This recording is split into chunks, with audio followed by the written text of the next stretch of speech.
আব্বা আব্বা তুমি এত কেপটা খেয়ে একদিনে তো দেখলাম না গরু মাংস কেন হে কুরবানি ঈদের মধ্যে মানুষের মাংস দিছিল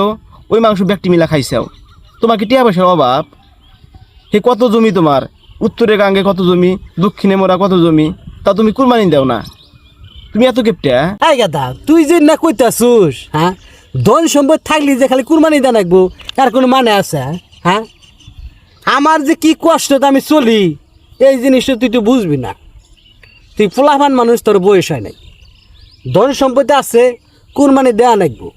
কিন্তু আমার যে ঋণ আছে এই ঋণ থাকলে তো কুরবানি চলে না তোমার ঋণ আছে কইতে চাও তোমার যে জমি আছে জমি বেচা ঋণ দিয়া হাও না ঋণ দিলেই তো ঋণ পরিশোধ হয়ে যায় তাহলে তো কুরবানি দিয়ে হাও খালি না এখান তো তাই না আর খালি মানুষের কাছে কও যে আমার ঋণ বোঝাই কুরবানি দিব না এর কোনো কথা হইল কেপটা আমি ছেড়ে দিও বুঝছাও হ্যাঁ আমি পাগলা হয়েছি জমি বেচে ঋণ শোধ করি আমারে পাগলায় ধরছে হ্যাঁ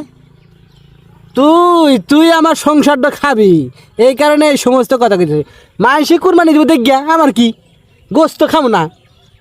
এই কুরবানি সমাজে যা পামু ওইটুকুই খামু জমি বেচে কুরবানি দিয়া মাইসে কিলার খামু না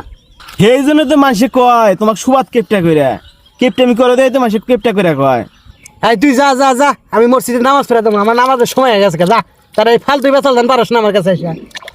যা আমি বোঝো দিলাম কেবল যা তুমি থাকো আমি গেলাম আমি আর মাসের কাছে হইনাম না সুবাদ কেপটা পোলা